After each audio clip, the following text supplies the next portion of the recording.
The Complete Works of William Shakespeare by William Shakespeare. Act 4. Scene I.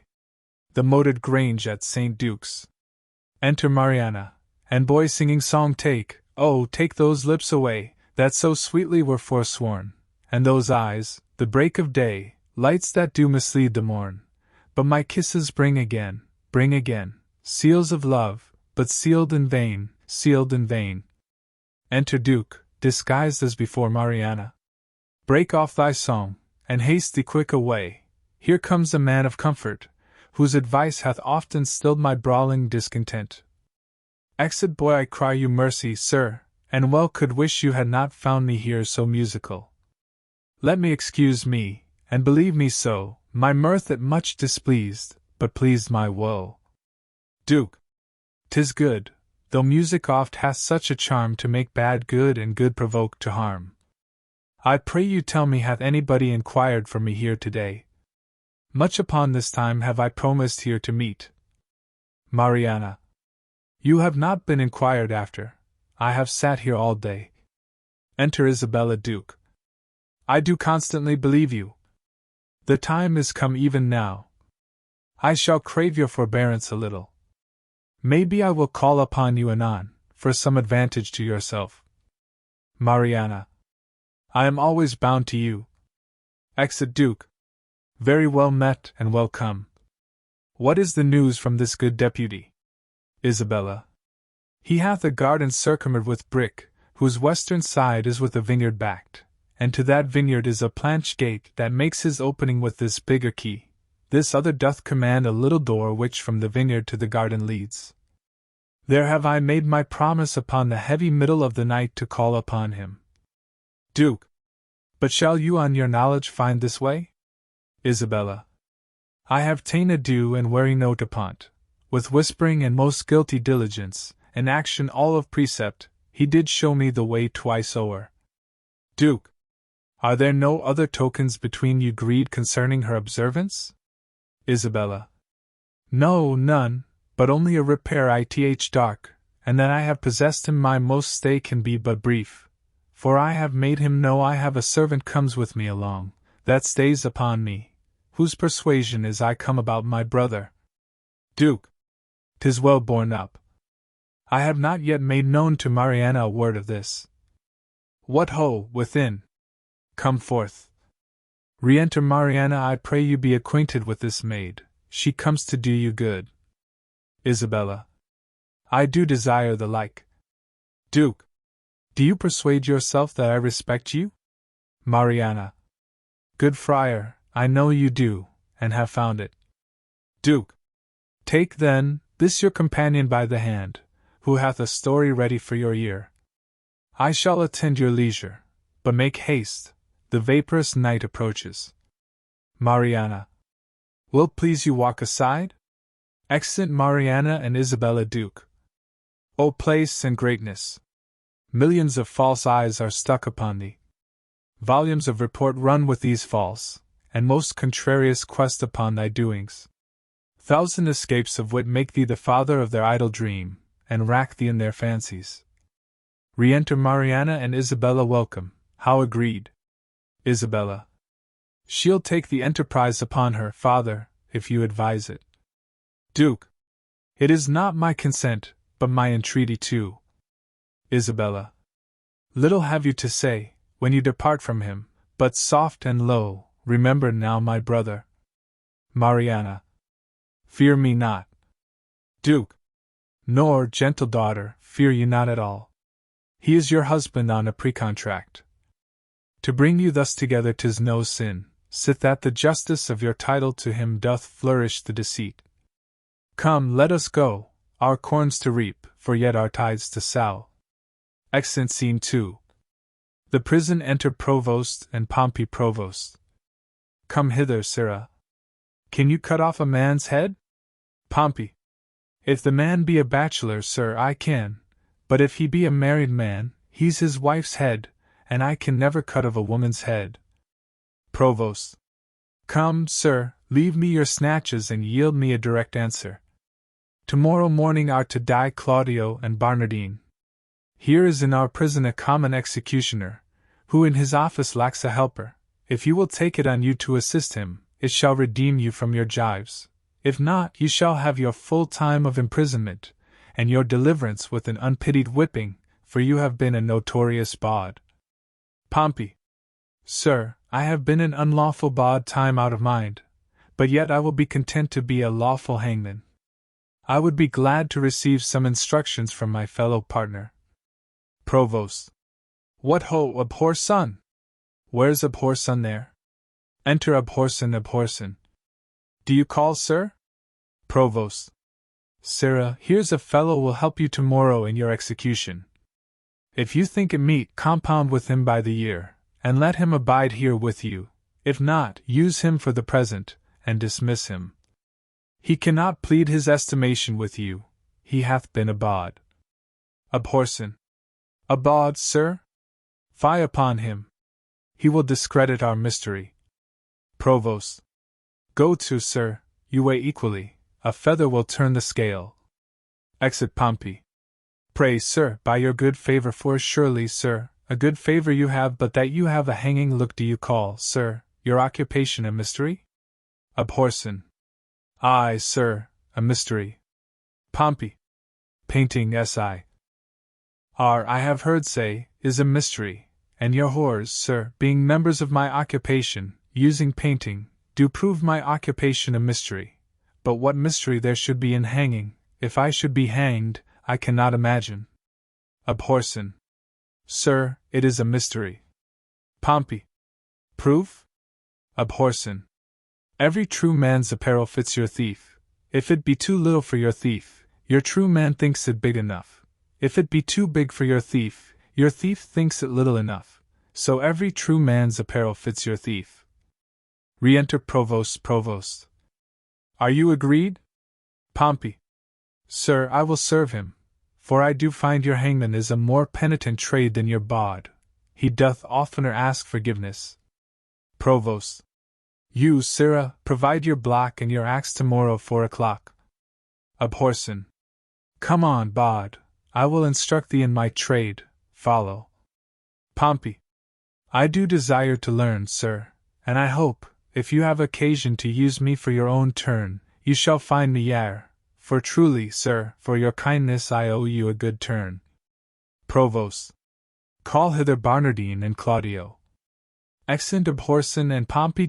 One has my pity, not a jot the other, being a murderer, though he were my brother. Enter Claudio. Look, here's the warrant, Claudio, for thy death. 'Tis now dead midnight, and by 8 tomorrow thou must be made immortal.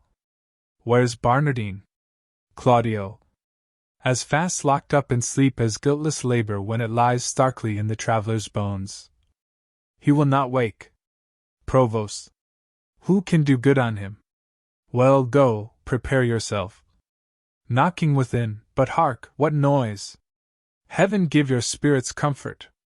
Exit Claudio. Knocking continues by and by. I hope it is some pardon or reprieve for the most gentle Claudio. Enter Duke, disguised as before. Welcome, father. Duke. The best and wholesome spirits of the night envelop you, good Provost. Who called here of late? Provost.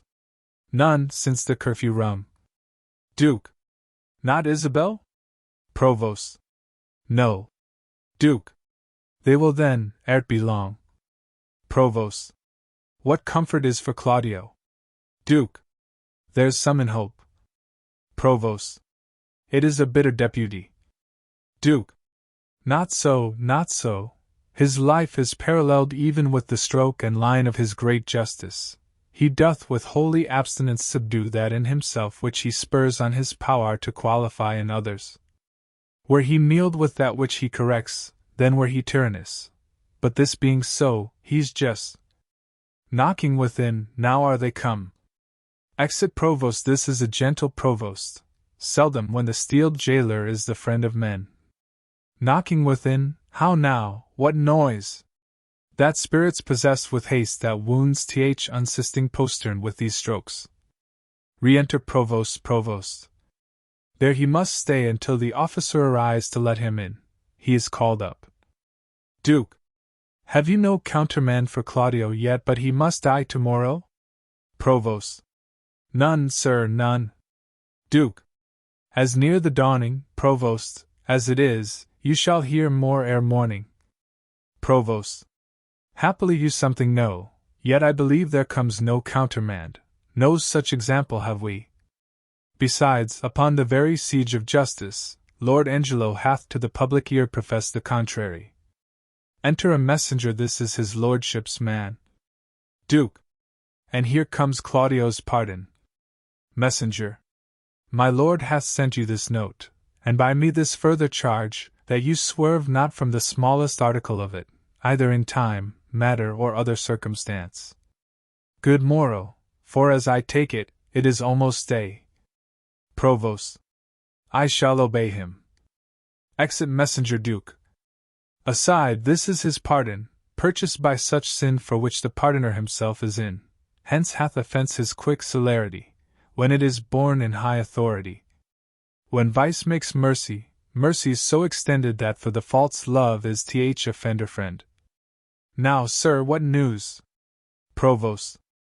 I told you, Lord Angelo, belike thinking me remiss in mine office, awakens me with this unwonted putting on, methinks strangely, for he hath not used it before. Duke. Pray you, let's hear.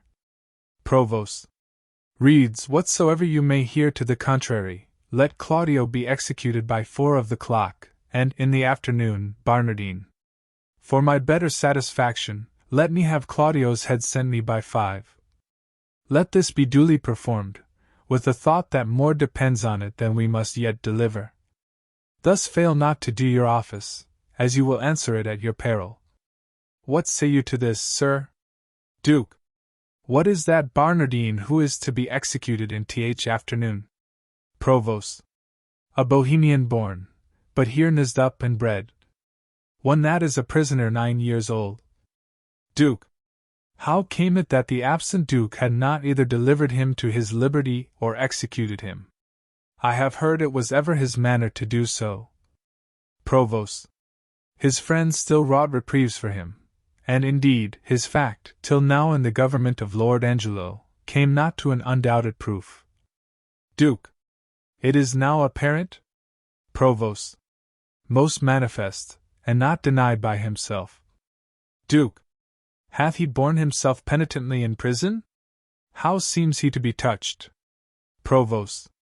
A man that apprehends death no more dreadfully but as a drunken sleep, careless, reckless, and fearless of what's past, present, or to come, insensible of mortality and desperately mortal. Duke. He wants advice. Provost. He will hear none. He hath evermore had the liberty of the prison. Give him leave to escape hence, he would not, drunk many times a day, if not many days entirely drunk. We have very oft whacked him, as if to carry him to execution, and showed him a seeming warrant for it, it hath not moved him at all. Duke. More of him anon. There is written in your brow, Provost, honesty and constancy. If I read it not truly, my ancient skill beguiles me, but in the boldness of my cunning I will lay myself in hazard. Claudio, whom here you have warrant to execute, is no greater forfeit to the law than Angelo who hath sentenced him. To make you understand this in a manifested effect, I crave but 4 days' respite, for the which you are to do me both a present and a dangerous courtesy. Provost. Pray, sir, in what? Duke. In the delaying death. Provost. Alack! How may I do it, having the hour limited, and an express command, under penalty, to deliver his head in the view of Angelo? I may make my case as Claudio's, to cross this in the smallest. Duke. By the vow of mine order, I warrant you, if my instructions may be your guide. Let this Barnardine be this morning executed, and his head borne to Angelo. Provost. Angelo hath seen them both, and will discover the favor. Duke. Oh, death's a great disguiser, and you may add to it. Shave the head and tie the beard, and say it was the desire of the penitent to be so barred before his death. You know the course is common. If anything fall to you upon this more than thanks and good fortune, by the saint whom I profess, I will plead against it with my life. Provost. Pardon me, good father, it is against my oath. Duke. Were you sworn to the Duke or to the deputy? Provost. To him and to his substitutes. Duke. You will think you have made no offense if the Duke avouch the justice of your dealing? Provost. But what likelihood is in that? Duke. Not a resemblance, but a certainty. Yet since I see you fearful, that neither my coat, integrity, nor persuasion, can with ease attempt you, I will go further than I meant, to pluck all fears out of you. Look you, sir, here is the hand and seal of the Duke. You know the character, I doubt not, and the signet is not strange to you. Provost. I know them both. Duke. The contents of this is the return of the Duke. You shall anon overread it at your pleasure, where you shall find within these 2 days he will be here. This is a thing that Angelo knows not, for he this very day receives letters of strange tenor, perchance of the Duke's death, perchance entering into some monastery, but by chance nothing of what is writ. Look, unfolding star calls up the shepherd. Put not yourself into amazement how these things should be, all difficulties are but easy when they are known. Call your executioner, and off with Barnardine's head. I will give him a present shrift, and advise him for a better place. Yet you are amassed, but this shall absolutely resolve you. Come away, it is almost clear dawn. Exit Scene 3. The prison. Enter Pompey. I am as well acquainted here as I was in our house of profession. One would think it were Mistress Overdone's own house, for here be many of her old customers. First, here's young Master Rash. He's in for a commodity of brown paper and old ginger, £69 17, of which he made 5 marks ready money. Marry, then ginger was not much in request, for the old women were all dead. Then is there here one Master Caper, at the suit of Master Threepile the mercer, for some 4 suits of peach-colored satin, which now peaches him a beggar. Then have we here young Daisy, and young Master Deep Vow, and Master Copperspur, and Master Starvelackey, the rapier and dagger man, and young Drawpair that killed Lusty Pudding, and Master Forthlight the tilter, and brave Master Shoot-eye the great traveller, and Wild Halfkin that stabbed pots, and I think 40 more, all great doers in our trade, and are now for the Lord's sake. Enter Abhorsen. Sirrah, bring Barnardine hither. Pompey. Master Barnardine. You must rise and be hanged, Master Barnardine. Abhorsen. What ho, Barnardine! Barnardine. Within, a pox o' your throats. Who makes that noise there?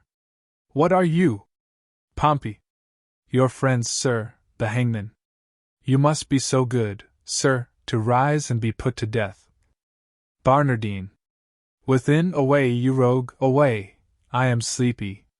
Abhorsen. Tell him he must awake, and that quickly too. Pompey. Pray, Master Barnardine, awake till you are executed, and sleep afterwards. Abhorsen. Go into him, and fetch him out. Pompey. He is coming, sir, he is coming. I hear his straw rustle. Enter Barnardine. Abhorsen. Is the axe upon the block, sirrah? Pompey. Very ready, sir. Barnardine. How now, Abhorsen, what's the news with you? Abhorsen. Truly, sir, I would desire you to clap into your prayers, for, look you, the warrant's come. Barnardine. You rogue, I have been drinking all night. I am not fitted for't. Pompey. Oh, the better, sir! For he that drinks all night, and is hanged betimes in the morning may sleep the sounder all the next day. Enter Duke, disguised as before Abhorsen. Look you, sir, here comes your ghostly father. Do we jest now, think you? Duke. Sir, induced by my charity, and hearing how hastily you are to depart, I am come to advise you, comfort you, and pray with you. Barnardine. Friar, not I. I have been drinking hard all night, and I will have more time to prepare me, or they shall beat out my brains with billets. I will not consent to die this day, that's certain. Duke. Oh, sir, you must, and therefore I beseech you look forward on the journey you shall go. Barnardine. I swear I will not die today for any man's persuasion. Duke. But hear you, Barnardine. Not a word. If you have anything to say to me, come to my ward, for thence will not I today. Exit Duke. Unfit to live or die. O gravel heart! After him, fellows, bring him to the block. Exeunt Abhorsen and Pompey enter Provost. Now, sir, how do you find the prisoner? Duke. A creature unprepared, unmeet for death, and to transport him in the mind he is were damnable. Provost. Here in the prison, father, there died this morning of a cruel fever one Ragozine, a most notorious pirate, a man of Claudio's years, his beard and head just of his color. What if we do omit this reprobate till he were well inclined, and satisfy the deputy with the visage of Ragozine, more like to Claudio? Duke. Oh, 'tis an accident that heaven provides. Dispatch it presently, the hour draws on prefix by Angelo. See this be done, and sent according to command, whiles I persuade this rude wretch willingly to die. Provost. This shall be done, good father, presently. But Barnardine must die this afternoon, and how shall we continue Claudio, to save me from the danger that might come if he were known alive? Duke. Let this be done, put them in secret holds, both Barnardine and Claudio.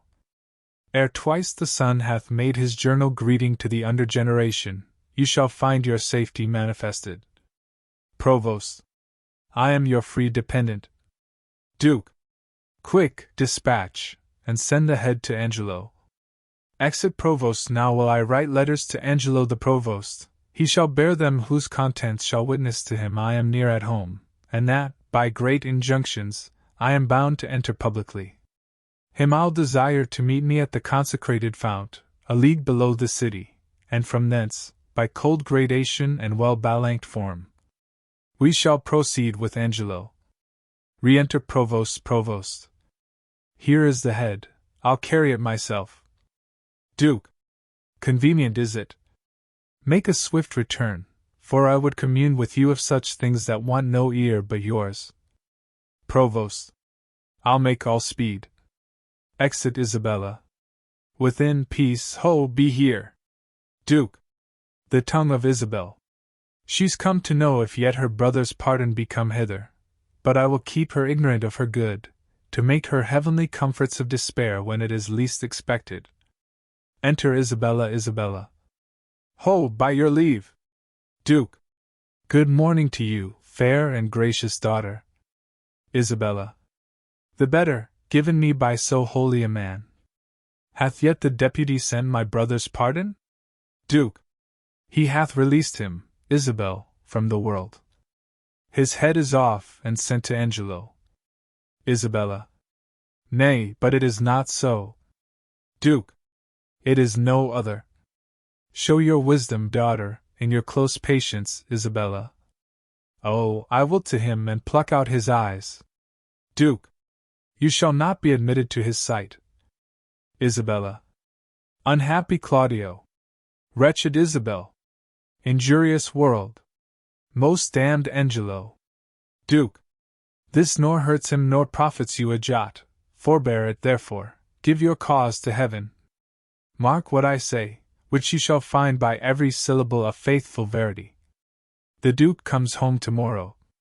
Nay, dry your eyes. One of our covent, and his confessor, gives me this instance. Already he hath carried notice to Aeschylus and Angelo, who do prepare to meet him at the gates, there to give up their power.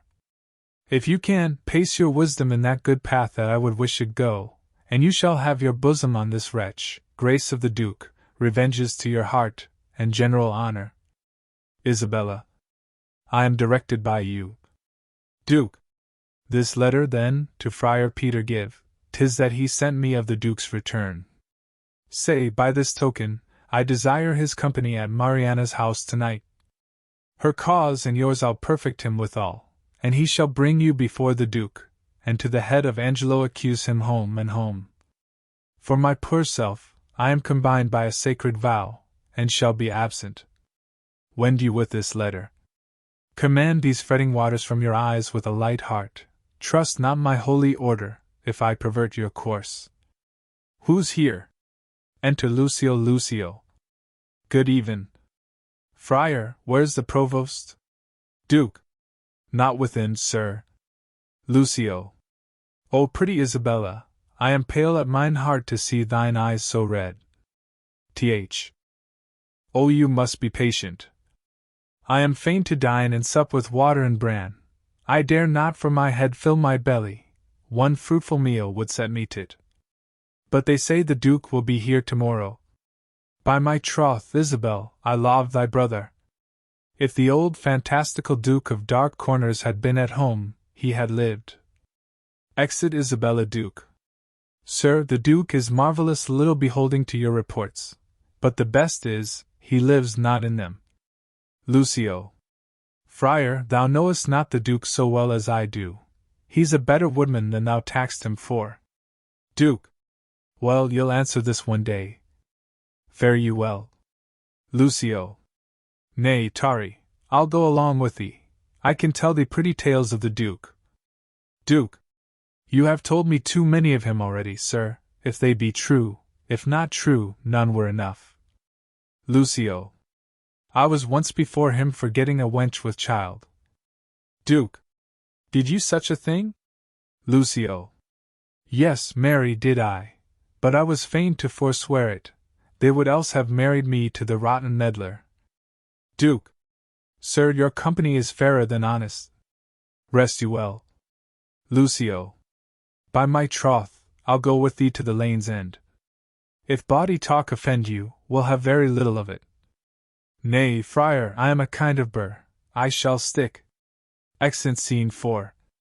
Angelo's house. Enter Angelo and Aeschylus. Aeschylus. Every letter he hath writ hath disvouched other. Angelo. In most uneven and distracted manner. His actions show much like to madness. Pray heaven his wisdom be not tainted. And why meet him at the gates, and redeliver our authorities there? Aeschylus. I guess not.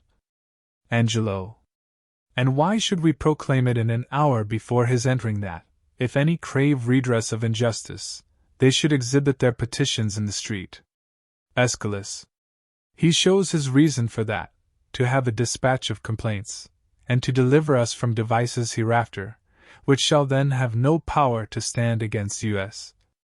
Angelo. Well, I beseech you, let it be proclaimed.